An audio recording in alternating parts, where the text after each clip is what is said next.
देखिए लोकसभा चुनाव चल रहा है और हम लोग आए हुए हैं मोदी जी के लोकसभा क्षेत्र में वाराणसी का ये 80 घाट है। आप देखिए बगल में गंगा बह रही है, माता गंगा। और यहाँ का जो एक सिग्नेचर डायलॉग है हर हर महादेव है। बताइए हर हर महादेव। ये हर हर महादेव का यहाँ गूंज है। और जब हम यहाँ आए तो नए युवक हैं ये लोग। देखिए इधर भी नए युवक हैं, ये लोग भी नए युवक हैं। इन लोगों के मन में क्या चल रहा है इन लोगों से जानते हैं। बहस चल रहा है कि भाई आजादी के बाद क्या हुआ, किसने क्या किया और अभी क्या हो रहा है। सबसे पहले हम शुरू करते हैं इनसे। भाई साहब नाम बताइए अपना। मेरा नाम अभिषेक कुमार सिंह। अभिषेक, देखिए मेरा कैमरा पर्सन भी अभिषेक है, रिपोर्टर भी अभिषेक है और ये भी अभिषेक है। तो जबरदस्त जमने वाला है ना? और आप अपना नाम बताइए। मेरा नाम अनुराग सिंह है। अनुराग सिंह। हाँ जी, मैं फूड कोर्ट चलाता हूँ। बहुत बढ़िया। आप नाम बताइए। मेरा नाम समीर खान है। समीर खान है, तो मजा आने वाला है समीर खान में और ये अभिषेक में। और आप अपना नाम बताइए। अनुपम कुशवाहा। अनुपम कुशवाहा जी हैं। और आप बताइए। राजकुमार मौर्य। राजकुमार मौर्य, सभी लोग हैं यहाँ पे। दीपक कुमार पांडे। दीपक कुमार पांडे। देखिए सभी समाज के लोग हैं और सभी धर्म के लोग हैं, सभी तरह के लोग यहाँ पे हैं।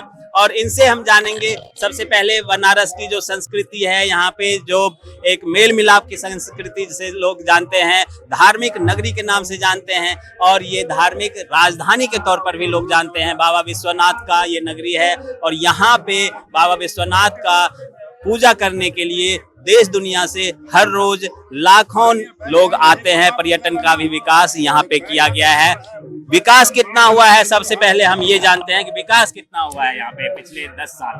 पिछले 10 साल में बहुत ज्यादा विकास हुआ है। अगर देखा जाए वाराणसी के लिए यहाँ के जो चौड़ी सड़कें हो चुकी हैं वो मोदी जी के क्षेत्र की वजह से हुआ है। इससे पहले और भी लोग सांसद थे बट उतना विकास नहीं हुआ जितना इस समय हुआ है। हाँ, आने वाले समय में अगर ये प्रधानमंत्री बनते हैं तो चौड़ीकरण जो और हो चल रही है और अच्छा हो जाएगा, जिससे हमारी गतिविधि और अच्छे रोजगार और क्या कहते हैं गतिविधियां और आगे बढ़ेंगी। अभी विकास हुआ है और आगे और ज्यादा विकास होगा ये कहना है इनका। आप बताइए विकास दिख रहा है, डेवलपमेंट दिख रहा है आपको? हाँ, डेवलपमेंट तो देखिए दिख रहा है, लेकिन कहीं कहीं कुछ चीजों को लेकर के अगर देखा जाए तो यहाँ पे मतलब अभी वो चीजें नहीं प्रॉपरली तरीके से हो पाया है। और विकास होना चाहिए जी, और विकास होना चाहिए। और जो सामाजिक लोगों की जो मेंटेलिटी है उसको भी थोड़ा चेंज करना चाहिए, क्योंकि यहाँ पे जात को लेकर के बहुत ज्यादा इशूज लोग करने लगे हैं और थोड़े थोड़े बातों को लेकर के लड़ाई झगड़ा करने लगे हैं। इस चीज में थोड़ा सा हमारा मतलब कि कहना है योगी जी या मोदी जी से कि इस चीज को थोड़ा सा आप डेवलप करिए। इन लोगों के मेंटेलिटी से ये सारी चीजें हटाइए, क्योंकि यहाँ पे एकता बहुत है।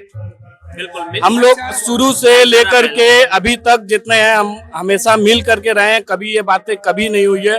लेकिन कुछ लोग हैं जो दोनों तरफ से ही मतलब कि धारा अपने रखते हैं कि गलत है या सही है। अब इन चीजों को लेकर के वाले कुछ हाँ कुछ लोग हैं, हम ये नहीं कहते हैं कि हमारे में ही या उनके में ही है, दोनों में ही है। दोनों तरफ से ये रखते हैं, इसलिए इस चीजों को थोड़ा सा रोक लगाना चाहिए। बिल्कुल। कुल मिला के इनका कहना है कि जात पात तो है ही, धर्म को लेके भी जिस प्रकार से बयानबाजी आता है वो नहीं होना चाहिए, आप ये कहना चाह रहे हैं। और सद्भावना के तहत सभी को यहाँ मिलजुल कर रहना चाहिए। आप बताइए क्या। देखिए इस विषय पे तो हम बताना चाहेंगे कि सबसे पहले बनारस इस चीजों में बहुत पहले से जाना गया है। यहाँ पे भाईचारा और सद्भाव यह चीजें बहुत पहले से है और यह पुरानी संस्कृति मानी जाती है। यहाँ की परंपरा है, सबको एक भाव संभाव देखा जाता है। यहाँ ऐसा कुछ नहीं है कि ये चीजें चलता है। कुछ अपवाद हैं जिनको हम एक अपवाद को लेके ये चीजें नहीं कह सकते कि ये है। सभी भाईचारा एक बराबर, सबका भाईचारा यहाँ पे बनारस के लिए बना है। पिछले काफी समय से सुन रहे हैं हम लोग कि देश का नाम जो है वो पूरी दुनिया में डंका बज रहा है, लेकिन कुछ लोग कह रहे हैं कि विकास नहीं हुआ है, रोजगार नहीं है, नौकरी नहीं है। तो नौकरी लोगों को चाहिए, बेरोजगारी बढ़ गई है, महंगाई बढ़ गई है, उससे लोग परेशान है। ये तो दो धाराज है। एक तरफ लोग कह रहे हैं राम मंदिर बन गया है, उसके नाम पे मोदी जी हैं। विश्व में G20 का सम्मेलन हुआ, उसमें पूरे दुनिया के लोग यहाँ आए। लेकिन दूसरे तरफ लोग कह रहे हैं कि उससे हमारा खाना तो नहीं मिलेगा, रोटी तो नहीं मिलेगा, इससे हमारा क्या। तो इसके बारे में देखिए ये तो बात सही है कि विकास जो है, विकास तो जो हुआ ठीक है हुआ है, लेकिन इसमें तो ध्यान देने की जरूरत है। महंगाई पे, बेरोजगारी पे तो यह एक सही मुद्दा है। इस मुद्दा पे सच में सरकार को ध्यान देने की आवश्यकता है। और लेकिन कहा जाए विकास, इंफ्रास्ट्रक्चर जिसको कहते हैं, उसमें विकास हुआ है, उसको कोई काट नहीं सकता।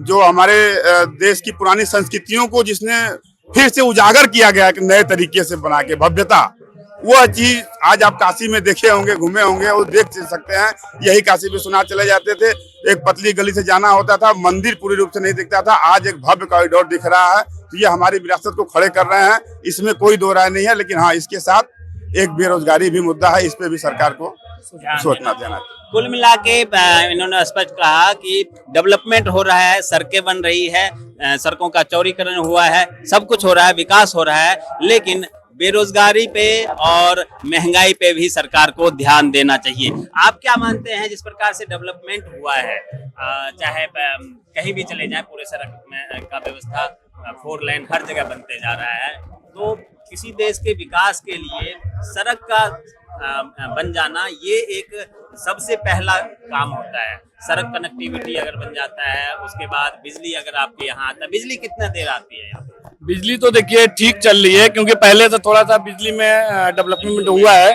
क्योंकि पहले तो आ गई है, सड़कें आ गई है, बिजली, सड़कें आ गई है, सारी चीजें सही है। बट ये थोड़ा रोजगार को लेकर के थोड़ा सा मुद्दा उठता है, जैसे हम जैसे लोगों के लिए, कि अब बहुत लोग होते हैं जो अपना करते हैं, वो अलग बात है, लेकिन जो पढ़े लिखे हैं उनको भी तो सोचना चाहिए कि हाँ, उनके लिए भी कुछ किया जा सके। क्योंकि पढ़ लिख करके देखिए हर इंसान तो बिजनेस नहीं कर सकता है, ये सब लोग के अकॉर्डिंग देखा जाए तो नहीं सक्सेस हो सकता है बिजनेस में। बिजनेस एक अलग मुद्दा है, क्योंकि वो अगर से इंसान शुरू से उसमें इन्वॉल्व है तो वो कर सकता है, और जो नहीं शुरू से है तो उसके लिए थोड़ा सा दिक्कत होती है। चाहे सरकारी हो, प्राइवेट हो, जॉब क्रिएट किया जाना चाहिए। आप बताएं, क्या नाम हुआ आपका?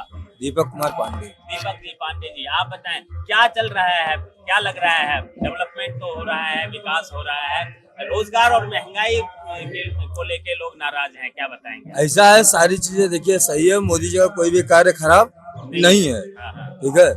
बशर्ते जो आप महंगाई की बातें कर रहे हैं, तो महंगाई के साथ साथ आपकी आमदनी भी तो बढ़ रही है। आमदनी बढ़ रही है, तो महंगाई किस जगह पे है? आप महंगाई को आप देख रहे हैं, सारी चीजों को देख रहे हैं, आप अपने आप को नहीं देख रहे हैं। आज अगर आलू मान लीजिए 10 रुपए किलो है, तो क्या मोदी जी अगर घटा देंगे तो आप 10 की जगह क्या 5 कर लेंगे? नहीं करेंगे। और 10 की जगह 8 जाएगा तो आप 12 कर दोगे। तो ऐसा क्यों? तो इस चीज को भी तो आप विशेष ध्यान दीजिए। आप अपने आप को कह रहे हैं कि महंगाई बढ़ रही है, ये हो रहा है, वो हो रहा है, लेकिन ये चीज समझ में नहीं आ रहा है। घर में एक आदमी 4 मुर्गी को नहीं संभाल पाता है, मोदी जी पूरे देश को संभाल रहे हैं। उनके मेहरबानी है कि पूरे देशों को लेकर चल रहे हैं, पूरे सिस्टमों को देख रहे हैं। आगे भी और लोग थे, जो कमी है उसे और दूर करने की कोशिश हो रही है। कमी तो बहुत सारी है, मैं तो बता रहा हूँ बहुत सारी कमी, ऐसा नहीं कमी नहीं है। लेकिन जब 5 मुर्गी को घर में एक आदमी नहीं संभाल पाता, एक मुखिया नहीं संभाल पाता, तो देश को संभालना बहुत बड़ी बात है। तो किसी भी चीजों को सिस्टम द्वारा ना समझा जाएगा या संभाला जाएगा। आप उसको मुद्दा बनाएंगे या ऐसा कुछ कहेंगे। लोग कह रहे हैं कि मोदी जी इस बार नहीं आएंगे, मैं कह रहा हूँ कि मोदी जी पूर्ण बहुमत से आएंगे। ये सब, ये 400 पार हो चाहे 9 पूर्ण बहुमत है, ये तय है, इसमें कोई दूसरा नहीं। मैं खुद उनको वोट सीधाऊंगा, मैं खुद दूंगा। आप बताएं, 400 आए ना आए, सरकार बनेगी तय है, ये कह रहे हैं। जी, सरकार तो बिल्कुल अब हमारे यहाँ से तो बन रही है सरकार। आपका क्या मानना है? सरकार देखिए, सरकार तो बनेगी, ये मैं भी मानता हूँ। बात भाई ने जो बोला है कि इस चीज को लेकर के कि कोई दिक्कत नहीं है, या रोजगार को लेकर के, या 5 लोग हैं तो एक घर को मतलब एक इंसान 5 लोग को नहीं चला पा रहा है, तो मेन हम ये नहीं देखेंगे ना। हमने सरकार अगर चुना है तो हम भी मतलब कुछ बेनिफिट उनसे चाहेंगे।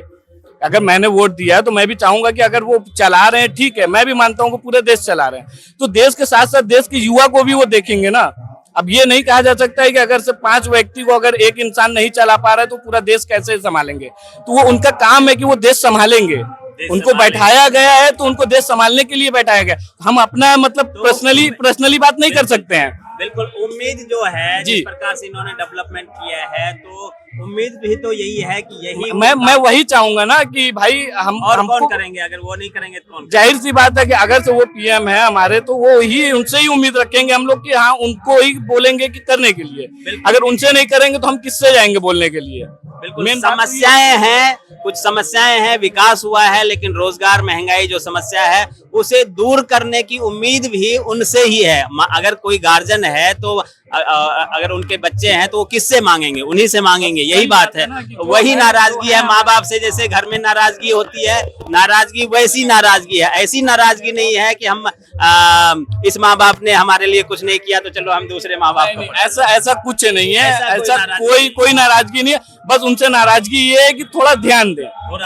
बिल्कुल, ये बहुत बहुत अच्छी बात कही है। ठीक है, मैं एक चीज बस ऐड करना चाहता हूँ आपके इसमें कि जैसे उन्होंने विकास किया है, वैसे मैं प्रधानमंत्री से विनम्र निवेदन करता हूँ, रोजगार भी निकालें। बहुत सारे युवा आज भी दौड़ रहे हैं, सोच रहे कहीं नौकरी मिल जाए। नौकरी अगर निकलेगी, थोड़ा हर घर में एक कम से कम रोजगार रहे। जब तक रोजगार नहीं मिलेगी, विकास ठीक है कर रहे हो, लेकिन घर का भी विकास जरूरी है। मैं इस बात से सहमत हूँ, हाँ विकास है लेकिन रोजगार बहुत कम है सर। मैं सिर्फ प्रधानमंत्री विनय निवेदन है, काशी हो या चाहे उत्तर प्रदेश हो या कहीं भी हो, आप रोजगार निकालिए ताकि युवाओं को नए रोजगार मिले। और मैं चाहता हूँ अगर आप रोजगार दे रहे हैं तो हर घर में एक रोजगार तो रहे। रोजगार की जरूरत है, रोजगार होनी चाहिए, चाहे वो सरकारी नौकरी हो, प्राइवेट नौकरी हो या अपना काम धंधा, कोई अगर दुकान खोलना चाहता है उसके लिए उनको लोन चाहिए तो उन्हें लोन मिले। अच्छा, जो ये मुद्रा योजना के तहत लोन की बात चल रही है कि सरकार लोन दे रही है, तो आप लोगों के किसी जान पहचान में लोगों को आसानी से लोन मिला है? नहीं सर, लोन सर आसानी से नहीं मिलता है। लोग कहते हैं कि हाँ मुद्रा योजना से आपको आराम से मिल जाएगा। मैं भी यहाँ रोजगार मैं नहीं कर रहा हूँ, मैं अपना खुद का एक बिजनेस स्टार्टअप किया मैंने भी, बट सर उसके लिए मैं गया मुद्रा योजना, वहाँ हमें नहीं मिला। लोगों से ले दे के अपना स्टार्ट किया। हाँ, खुद मेहनत करता हूँ, जो पैसा मिलता है उसी से अपना घर चलाता हूँ। लोगों से उधार लेके हाँ जी, हाँ जी, किया और उनको फिर वापस कर रहे हैं। कैसे, ब्याज पे या ब्याज ही लगता है सर, ब्याज बिना ब्याज के आप कहीं कुछ नहीं। ये कमी है जिस प्रकार से दिल्ली में कहते हैं कि अगर आपको मुद्रा योजना के तहत लोन चाहिए तो मेरे ख्याल से मोदी जी तो कह रहे थे अपने भाषण में कि 24 से 60 घंटे के अंदर आपका लोन अप्रूव हो जाएगा अगर आपके पास सारे कागजात हैं तो। लेकिन इन लोगों का कहना है ये लोग बैंक गए थे लोन के लिए, वहां लोन नहीं मिल पाया और इन्होंने प्राइवेट लोगों से ज्यादा ब्याज पर लोन लिया होगा। स्वाभाविक है, प्राइवेट लोगों से अगर लिया होगा तो ज्यादा ब्याज देने पड़ेंगे। बैंक से अगर इन्हें लोन मिलता तो इन्हें ज्यादा आसानी होती। मतलब लोगों की नाराजगी ये नहीं है कि हमारे गार्जियन गलत हैं, गार्जियन को और ज्यादा ध्यान देने की जरूरत है। हमारे प्रधानमंत्री को, हमारे मुख्यमंत्री को और ज्यादा ध्यान देने की जरूरत है कि जो सरकारी चीजें हैं, जो योजना है, उसका बेनिफिट एक एक व्यक्ति को मिले, चाहे वो दूर दराज के किसी गांव में रहते हों, शहर में रहते हों, राजधानी में रहते हों या कहीं भी रहते हों।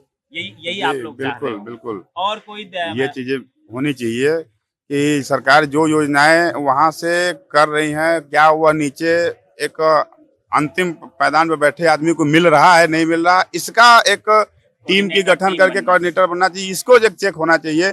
आपने वहां पे तो घोषणा की थी कितने लाख का बजट लोन के लिए कि ये लोन आसानी से मिलेगा, लेकिन क्या वह लोन आसानी से मिल रहा है? क्या वह बैंक वाले दे रहे हैं या कागजातों में फंसा रहे हैं? इन सब चीजों का ऐसे किसी भी विभाग में। और इसके साथ साथ ये जो फ्री का दाना बांटना है, इसको तो हमारे हिसाब से बंद ही कर देना चाहिए। ये फ्री का दाना बांटना अपंग बनाने वाला काम है। फ्री का चीज जो है वो अपंग वाली बात है। पांडे जी, आप बताइए, आप क्या कहेंगे? जिस प्रकार से भाई बता रहे थे, इन्होंने प्राइवेट लोगों से लोन लिया है, रोजगार के लिए ब्याज देना पड़ रहा है, तो इसको सुधार होना चाहिए। ऐसा है कि देखिए, हर आदमी किसी न किसी परिस्थिति से परेशान है, तो वो कहीं न कहीं कोई भी कार्य करने के लिए अपने स्वेच्छा अनुसार कहीं न कहीं जाएगा जरूर से। तो उसको एक ही चीज नजर आता है कि मैं बैंक के द्वारा लूंगा तो मुझे सलूकत मिलेगा, आराम से हर कार्य को कर लूंगा। प्राइवेट में किसी से भाईचारे से या किसी से लूंगा तो मुझे दबाव मिलेगा। तो बैंकों की ये स्थिति इस समय हो चुकी है कि बैंक में आप 24 घंटे क्या 60 घंटे क्या, आप अगर एकाध महीने एकाध साल दौड़ेंगे तो भी बैंक में लोन आपको नहीं मिलेगा।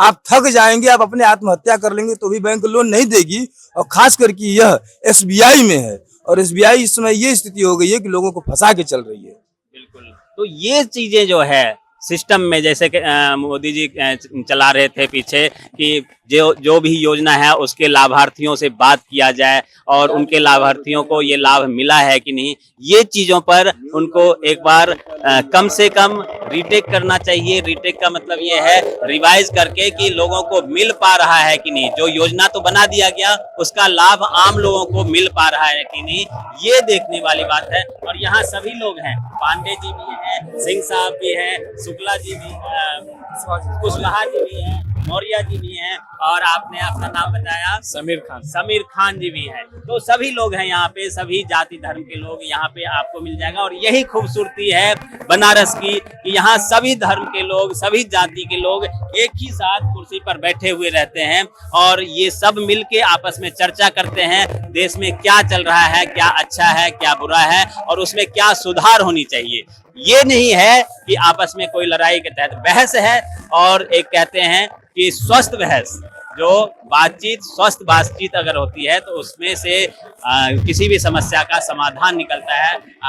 खान साहब आपका बहुत बहुत धन्यवाद, आपका भी पांडे जी बहुत बहुत धन्यवाद, आप सबका बहुत बहुत धन्यवाद और आप तमाम 17 लाख लोगों का बहुत बहुत धन्यवाद जो जिन्होंने भी मोबाइल न्यूज 24 को सब्सक्राइब किया है और जिन्होंने भी मोबाइल न्यूज को देखकर हमारा हौसला बढ़ाया। आप सभी का बहुत बहुत धन्यवाद। हर हर महादेव।